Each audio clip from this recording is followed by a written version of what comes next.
బీహార్లో ఓటర్ల జాబితా ప్రత్యేక సమగ్ర సవరణ స్పెషల్ ఇంటెన్సివ్ రివిజన్ సర్ను సవాల్ చేసిన పిటిషన్పై విచారణలో భాగంగా దేశ సర్వోన్నత న్యాయస్థానం గత వారాంతంలో భారత ఎన్నికల సంఘంకు 2 ముఖ్యమైన ఆదేశాలు జారీ చేసింది. అవి ఓటర్ల జాబితా నుంచి తొలగించిన పేర్ల జాబితాను తీసివేతకు కారణాలతో సహా ప్రచురించాలి, ఆధార్ కార్డును ఒక ధృవీకరణ పత్రంగా అంగీకరించాలి. సర్ను సవాల్ చేసిన పిటిషన్లపై విచారణ ఇంకా కొనసాగుతోంది. అయితే సర్కు సంబంధించి న్యాయ సమీక్ష పరిధిలోకి రాని అంశాలు కొన్నున్నాయి. అవి అసాధారణమైనవే కాదు, చాలా కలవరం కలిగిస్తున్నవి కూడా. ముందుగా పేర్కొనవలసింది సవరణ ప్రక్రియ పేరు. గతంలో ఓటర్ల జాబితా సవరణను ప్రత్యేక లేదా సంగ్రహ సవరణగా పేర్కొనేవారు. రెండోది సవరణను చేపట్టిన నిర్దిష్ట సమయం.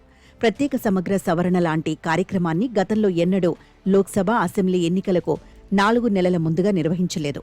మూడోది టైం షెడ్యూల్. ఈ ప్రత్యేక సవరణ తొలి దశను కేవలం 30 రోజులలో పూర్తి చేశారు. అభ్యంతరాలు, వాదనలను మరో 30 రోజుల్లో పరిష్కరిస్తారు. నాలుగోది సర్ పరిధి. ఇంతకుముందు ఓటర్ల జాబితా సవరణకు అప్పటికి చివరిసారిగా జరిగిన సవరణను ప్రాతిపదికగా తీసుకునేవారు.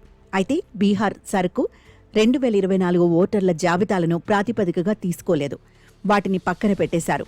బీహార్కు పూర్తిగా సరికొత్త ఓటర్ల జాబితాను రూపొందించడమే ఈ సర్ లక్ష్యం, సందేహం లేదు.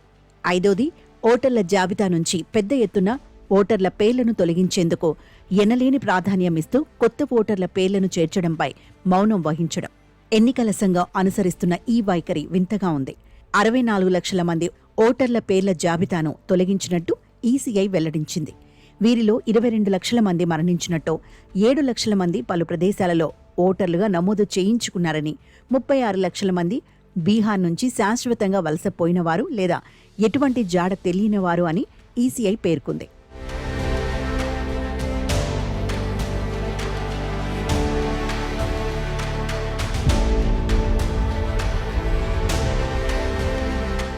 జనన మరణాలు సహజం. చనిపోయిన వ్యక్తుల పేర్లను ఓటర్ల జాబితా నుంచి తొలగించడం సరైన విషయమే. అయితే 18 సంవత్సరాల వయసు వచ్చిన యువతీ యువకుల పేర్లను ఓటర్ల జాబితాలో విధిగా చేర్చటం సముచితం కాదు. ఇది ఎన్నికల సంఘం విద్యుద్ధర్మం కాదు. బీహార్ ముడి జనన రేటు ఒక నిర్దిష్ట సంవత్సరంలో ప్రతి 1000 మంది జనాభాకు సంభవించే ప్రత్యేక జననాల సంఖ్యను సూచిస్తుంది. ఇది సంతానోత్పత్తి స్థాయి, జనాభా పెరుగుదలకు ప్రాథమిక సూచన దృష్ట్యా 2024లో లోక్సభ ఎన్నికలు ముగిసిన నాటి నుంచి 18 సంవత్సరాల వయసు వచ్చిన యువతీ యువకులు లక్షల సంఖ్యలో ఉంటారు. ఇది సందేహాతీతమైన వాస్తవం. మరి ఈ కొత్త వయోజనుల పేర్లను కొత్త జాబితాలో చేర్చరా? ఈసీఐ ప్రతిస్పందించలేదు. కారణమేమిటి? ఎవరికీ తెలియదు.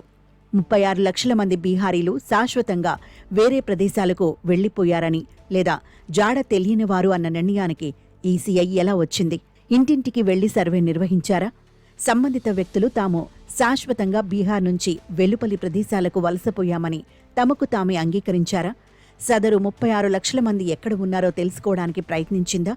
సాధారణంగా స్థానికుడు అన్న భావన ప్రామాణికతను, న్యాయపరమైన వ్యాఖ్యానాన్ని త్రోసిపుచ్చి దానికి ప్రత్యామ్నాయంగా శాశ్వతంగా వలసపోయినవాడు అన్న భావనను ఈసీఐ ఎప్పుడు, ఎందుకు ప్రవేశపెట్టింది? ఏ ఒక్కరికీ తెలియదు.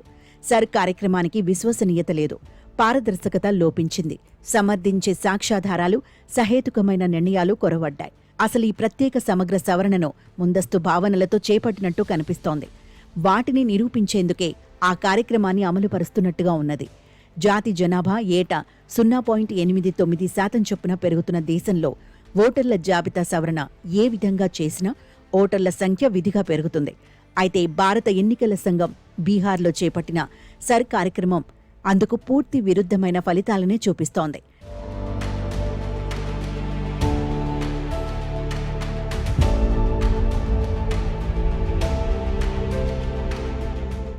సర్ అసలు ఉద్దేశం సంఖ్య అనేక ప్రజల ఓటు హక్కును రద్దు చేయడమే.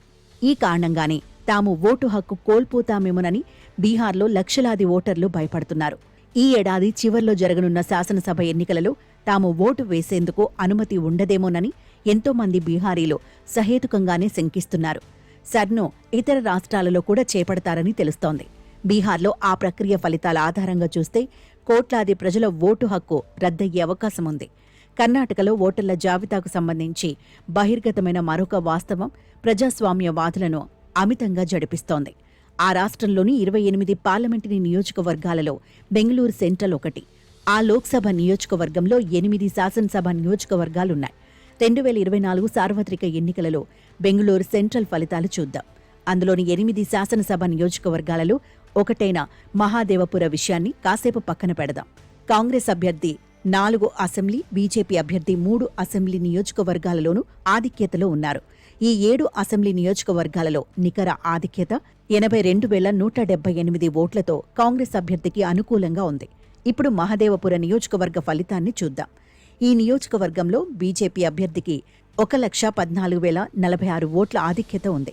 ఇది కాంగ్రెస్ అభ్యర్థికి ఉన్న 82,178 నికర ఓట్ల ఆధిక్యతను రద్దు చేసి బీజేపీ అభ్యర్థికి 31,868 ఓట్ల మెజారిటీతో విజయాన్ని సమకూర్చింది. వీటికి తోడు పోస్టల్ బ్యాలెట్లను కలుపుకుని బీజేపీ అభ్యర్థి మొత్తం 32,707 ఓట్ల మెజారిటీతో గెలుపొందాడు. స్పష్టంగా ఉన్న ఈ వివరాలు తుది ఫలితాన్ని అనుమానాస్పదం చేయలేదు. అయితే ఈ 32,707 ఓట్ల ఆధిక్యత ఎలా సాధ్యమైంది? ఈ విషయాన్ని నిశితంగా పరిశీలించాలి. కాంగ్రెస్ అభ్యర్థి, ఆయన బృందం ఓటర్ల జాబితాలో ఇతర డాక్యుమెంట్లను అత్యంత జాగ్రత్తగా పరిశీలించి కొన్ని అసాధారణ తప్పులను కనుగొన్నారు. బలవత్తరమైన ఈ ప్రాథమిక సమాచారం ఆధారంగా బీజేపీ అభ్యర్థికి లభించిన ఆధిక్యతలోని గుట్లు తెలుసుకున్నారు.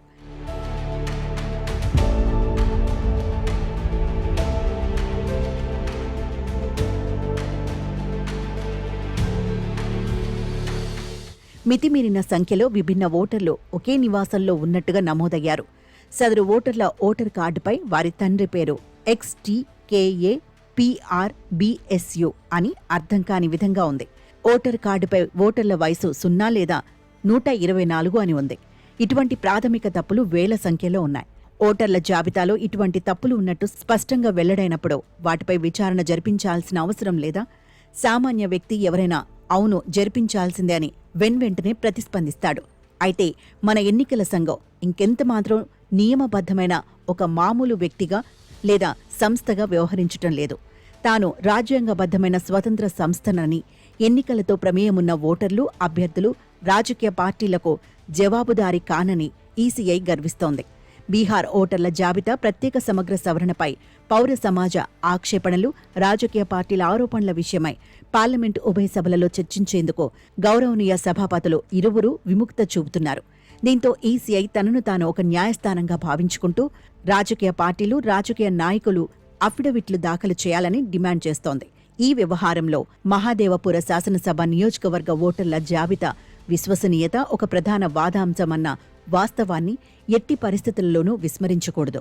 పార్లమెంటులో దానిపై చర్చ జరగాలి.